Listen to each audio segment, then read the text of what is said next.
Sebagai latar belakang, pada 5 hari bulan, buat kali pertama kita menghadapi masalah di mana dari segi pusat kawalan operasi telah menjalankan penetapan semula atau reset pada komponen, iaitu apabila kita mendapati salah satu peranti elektronik pada sistem Automatic Train Control ATC telah mengalami gangguan, ya.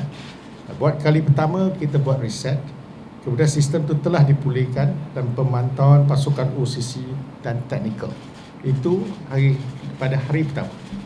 Kemudian hari kedua Ahad, setelah selesai waktu operasi pada tengah malam, pihak teknikal telah menjalankan kerja baik pulih dengan mengemaskini perisian pada sistem ATC. Dan ujian telah dijalankan sebanyak 7 kali dan sistem didapati stabil.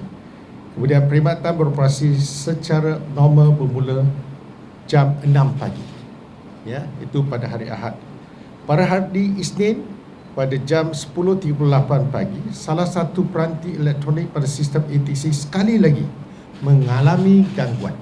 Secara ringkasnya, Isnin berlaku, kita start balik. Kemudian Selasa perkara yang sama rosak lagi. Jadi apabila pada hari Selasa tu satu keputusan yang telah dibuat oleh pihak prasarana, iaitu kita melihat secara keseluruhan apa yang sebenarnya berlaku. Jadi sebab itulah gangguan tu berlaku, disruption yang terpaksa memaksa pihak prasarana menutup 16 stesen ini. Salah satunya ialah ini yang didapati daripada pusat kawalan operasi. Kalau kita lihat, kalau saya boleh tunjukkan nanti, pusat kawalan operasi kita, ini sebenarnya adalah gambar raja VCC. VCC 2, VCC 3, VCC 4 yang tidak terjejas dalam perkhidmatan LRT kali ini. Kita dapat melihat dari segi laluan dan kereta api itu bergerak dari arah mana ke arah mana. Gambar raja ini jelas. Tetapi malangnya pada VCC, Vehicle Control Center, bahagian 1, section 1, ini yang kita dapat cerap. Dan skrin menunjukkan kita tak nampak di mana perginya train tersebut, ya. Sebab itu satu pengujian dan juga pemeriksaan rapi dibuat oleh Rapid Team bersama-sama dengan secara virtual dengan pihak Thales di Canada. Mengikut SOP yang diminta, kita tentukan satu persatu. Akhirnya apabila kita dapati perkara ini berlaku dan sehingga 3.50 pagi pada hari Rabu ianya tidak dapat diselesaikan, dan ini akan mendatangkan risiko kemalangan sekiranya kita tidak berhati-hati. Apabila ianya hilang dari pemerhatian atau memang tak dapat kita kesan dalam sistem kita, ianya akan memberi satu risiko yang sangat tinggi dan kemungkinan berlakunya kemalangan train. Dan sebab itulah pengoperasian train pada pagi itu sepatutnya mula 5, tetapi pada jam 3.50 mereka dapati ini memang satu perkara yang tidak mematuhi ciri-ciri keselamatan. Maka satu keputusan yang dibuat, walaupun menyebabkan kesulitan kepada orang ramai, tapi ianya perlu dilakukan kerana demi nyawa pengguna perkhidmatan LRT ini. Jadi apabila berlakunya, kalau kita bandingkan VCC yang normal dengan VCC yang tidak normal, maka ada isu ini yang memang kita tak boleh berkompromi.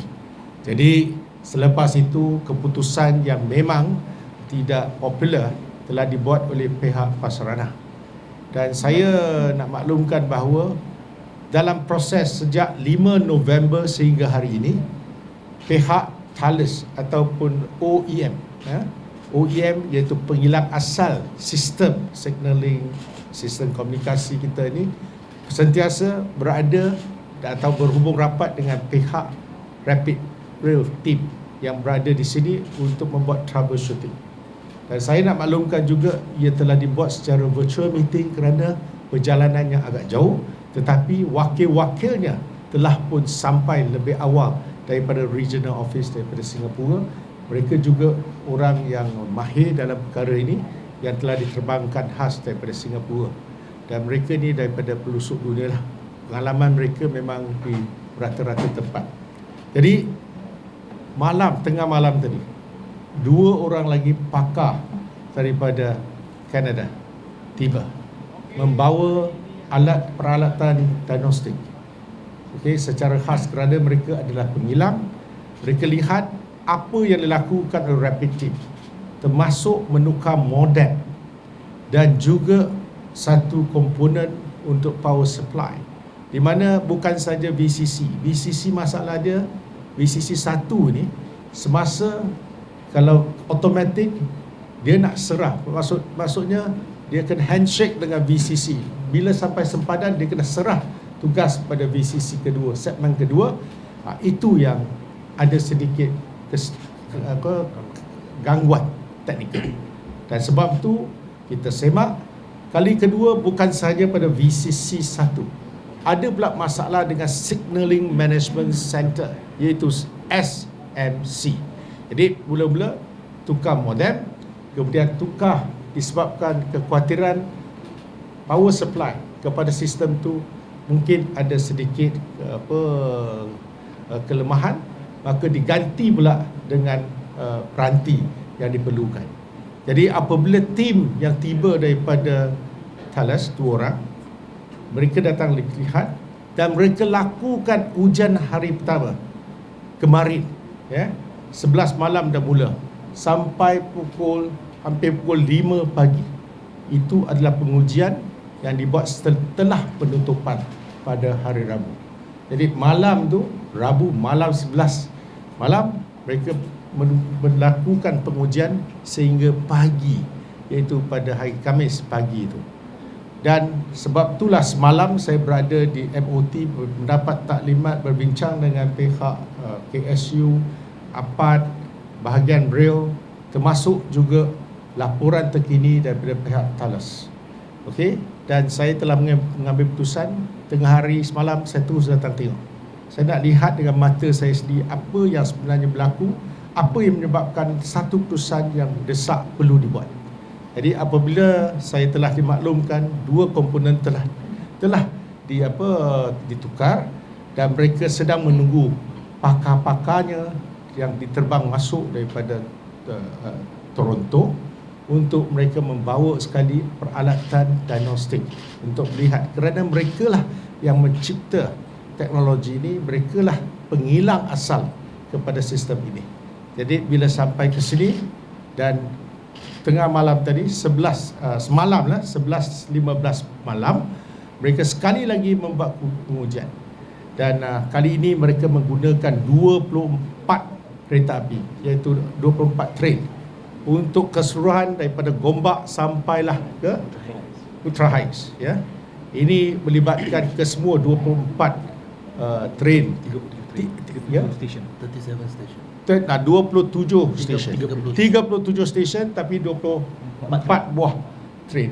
Jadi 24 train, 37 stesen. Dan pada pagi ini lebih kurang pukul 5 baru mereka selesai pengujian dengan disaksikan oleh semua pakar daripada Thales. Okey, dengan peralatan memeriksa setiap satu, dan nampaknya pengujian hari pertama tanpa 2 pakar yang datang daripada Toronto, mereka menunjukkan pengujian itu menunjukkan agak positif, di mana tidak, keadaannya stabil, sistem stabil dan tiada sebarang gangguan sepanjang hari pengujian pertama. Dan semalam pula dibuat pengujian secara keseluruhan 37 stesen, 24 train. Okey, mulai daripada 11.15 malam sampai pukul 5 pagi, dan kita bersyukur kerana hampir 6 jam kita melakukan pengujian dengan pandangan daripada pakar, pemeriksaan oleh pakar dan rectification yang dilakukan oleh pihak pakar ni masih lagi positif setakat hari ini. Okey, apa yang akan kita lakukan ialah setelah mendapat pandangan atau nasihat daripada pengilang, kita akan melakukan satu lagi pengujian mulai hari ini dan juga besok, di mana kita akan mulakan keseluruhan stesen yang ada, di mana untuk laluan yang terganggu 16 stesen daripada 37, train itu masih melalui semua stesen yang boleh membawa penumpang. Yang 16 itu masih lagi gunakan SOP sedia ada. Penumpang perlu diturunkan, kemudian dibawa bas ke stesen yang satu lagi. Yang ni panggil interleaving, ya. Interleaving. Konsep interleaving ini ialah train tu masih berjalan tanpa penumpang. Kerana kita nak memastikan kali ketiga pengujian ini dengan diperiksa oleh pakar-pakar sekali lagi berjalan the whole day. Keseluruhan hari operasi itu dapat berjalan dan ianya perlu dinilai semula oleh kumpulan Thales, pakar-pakar ni. Dan kemudian pada waktu yang sama, Kementerian Pengangkutan melalui agensinya iaitu APAD, Agensi Pengangkutan Awam Darat, dan kita ada satu tim khas untuk melakukan pemeriksaan terhadap keselamatan penggunaan perkhidmatan LRT ini. Mereka akan membuat certification berdasarkan kepada pengisytiharan yang dibuat oleh Thales yang mengatakan ianya selamat digunakan, ianya stabil tanpa sebarang syak wasangka, maka kita akan buka kepada perkhidmatan LRT kepada orang awam. Datuk Sri, maksudnya besok adalah ujian hari terakhir kan? Sebelum Besok adalah ujian hari penuh. Bermaksud terakhir atau tidak, kalau besok bersyukur, kalau semua berjalan dengan baik, maka keputusan akan dibuat berdasarkan pada penilaian pengilang asal dan memberi jaminan ianya selamat digunakan. Maka audit kita iaitu pihak berkuasa yang mempunyai, yang diperuntukkan kuasa untuk beri kelulusan iaitu APAD akan masuk membuat pengujian terakhir, dan apabila mereka merasakan ianya selamat seperti mana yang telah dijamin oleh pihak pengilang asal, maka kita akan buat keputusan selepas hasil daripada pengujian tersebut. Jadi maksud saya, apa juga kena mematuhi SOP, apa juga ciri-ciri keselamatan perlu dipatuhi. Sama ada kita lebih awalkan pembukaannya bergantung kepada hasil pengujian pada hari esok.